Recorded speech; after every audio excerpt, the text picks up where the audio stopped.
이준 목사의 신앙 에세이. 이 시간에는 두란노 침례교회를 담임하시는 이준 목사님의 말씀입니다.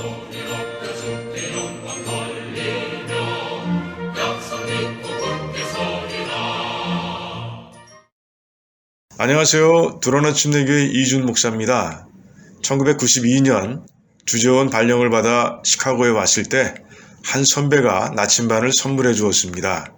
차 안 잘 보이는 곳에 붙여두면 큰 도움이 될 거라는 겁니다. GPS가 없던 그 시절 정말 큰 도움이 되었습니다. 신앙생활의 나침반은 바로 고난입니다. 예수님 비유의 탕자는 아버지 앞에서 해서는 안 되는 말을 합니다. 자기에게 물려줄 유산을 지금 달라는 겁니다.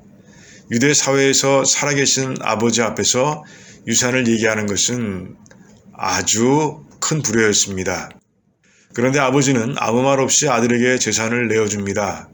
그러자 아들은 아버지 곁을 떠나 먼 나라로 갑니다. 그곳에서 탕자는 쾌락의 늪에 빠져 물려받은 재산을 다 탕진하고 말았습니다. 설상가상으로 큰 흉년까지 닥쳐 탕자의 형편은 순식간에 끝모를 바닥까지 곤두박질 치고 말았습니다. 목에 풀칠이라도 하기 위해 일거리를 찾아봤지만 돼지 치는 일이 전부였습니다.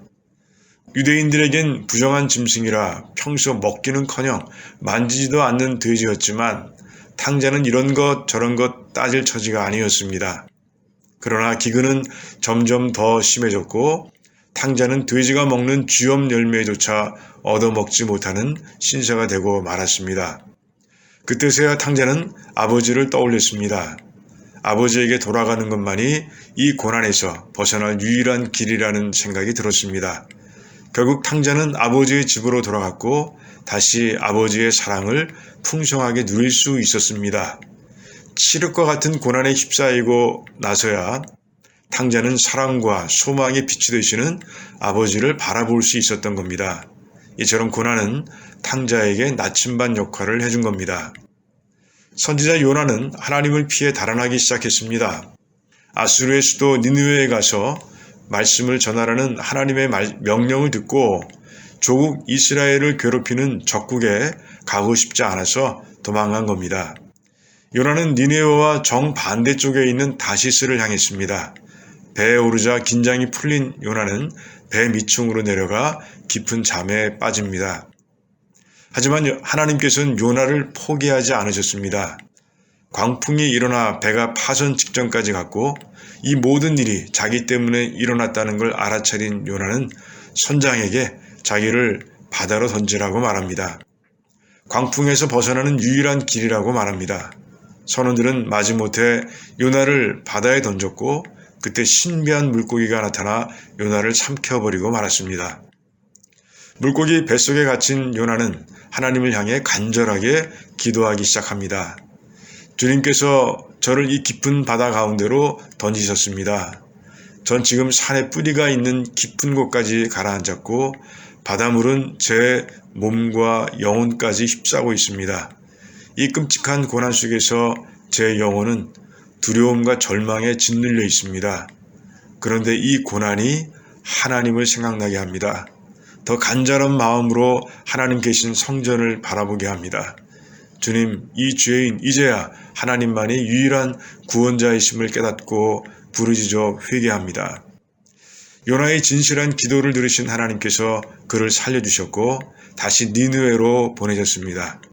하나님을 등지고 도망가던 요나를 다시 하나님께로 돌려놓은 것은 바로 고난이라는 나침반이었던 겁니다. 이처럼 하나님께서는 고난을 통해 우리를 하나님 앞으로 이끌어 주시는 겁니다. 우리 모두 오늘의 교훈을 마음판에 깊이 새겨두길 바랍니다. 그래서 고난을 만날 때마다 지금 내가 어디 있는지를 살피고 자신의 삶을 다시 하나님께로 정전하는 지혜로운 성도가 되길 바랍니다. 그래서 탕자와 선지자 요나처럼 하나님의 무한한 사랑과 은혜를 다시 넘치게 체험하는 복된 삶이 되기를 축복하며 기도합니다.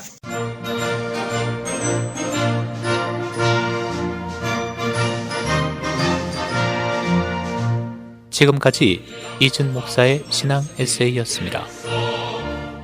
두란노 침례교회는 431 사우스 알링턴 하이츠 로드, 알링턴 하이츠에 위치해 있으며 주일 예배와 영어 주일 학교 예배가 오후 12시 30분, 새벽 기도회가 매일 오전 5시 50분, 금요 기도 모임이 금요일 오후 8시에 있습니다.